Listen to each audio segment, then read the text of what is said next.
His Excellency Mr. Ali Ibrahim Al-Naimi, Honorable Minister of Petroleum and Mineral Resources of the Kingdom of Saudi Arabia. Honorable Minister, the floor is yours, sir.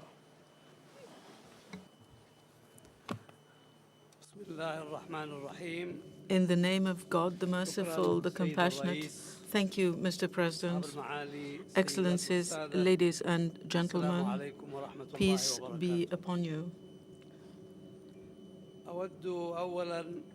At the outset, on behalf of the custodian of the two holy mosques, King Abdullah bin Abdulaziz, I would like to convey to you the greetings and express to you the appreciation of the people and the government of the Kingdom of Saudi Arabia for the warm welcome we received in the Kingdom of Denmark and the city of Copenhagen.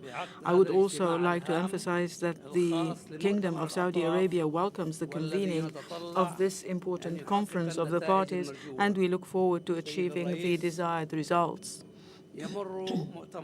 Mr. President, this conference is going through a crucial stage leading up to the adoption of a comprehensive international agreed outcome that addresses mitigation and adaptation to climate change for the period beyond 2012, either within the framework of long-term cooperative action under the UN Framework Convention on Climate Change or through the adoption of commitments under the second commitment period of the Kyoto Protocol. These are the two tracks that should progress at the same pace.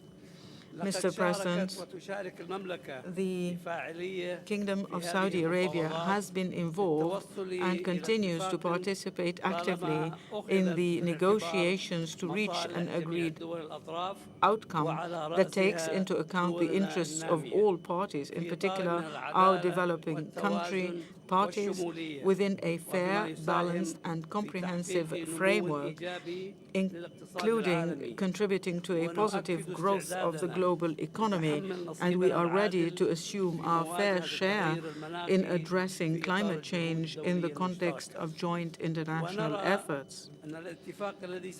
We believe that any agreed outcome to be adopted must take into consideration the following factors.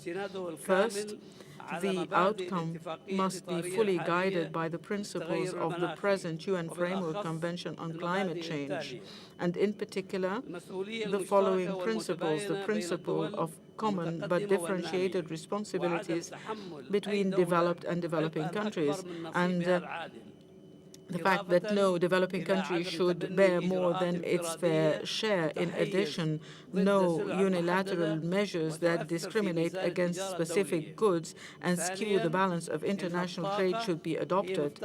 Second, energy is the key to economic development of all states.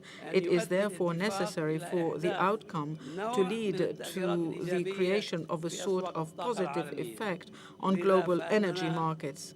Therefore, under an international system of mutual interdependence, we accept the outcome to move away from the adoption of protectionist trade policies that are disguised and biased against the various types of fossil fuels, especially petroleum products. Third, we would like to emphasize the importance of promoting the widespread deployment of carbon capture and storage technology, commonly known as CCS, both in developed and developing countries, and we call for its inclusion in the Clean Development Mechanism projects or any other similar mechanisms.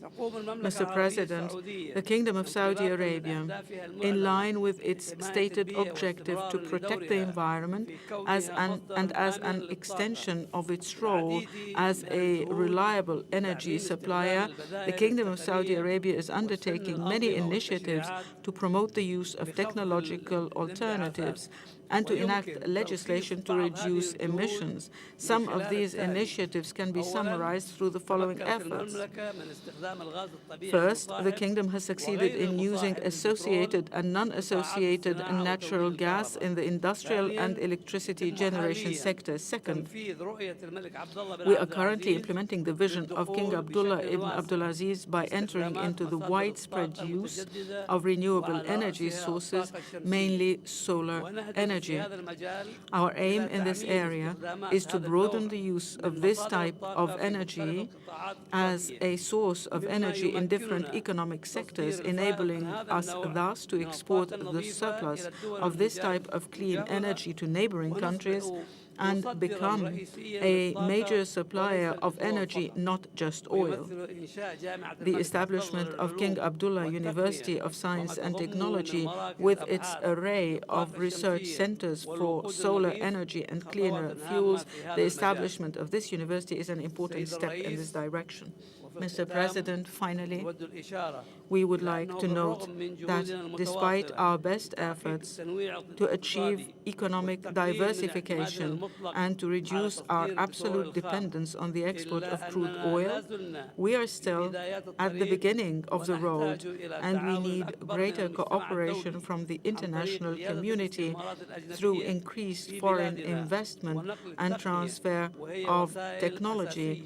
These are essential means to minimize the potential negative impacts of policies to address climate change on petroleum-producing countries. I wish this conference of ours success. Thank you very much, Mr. President.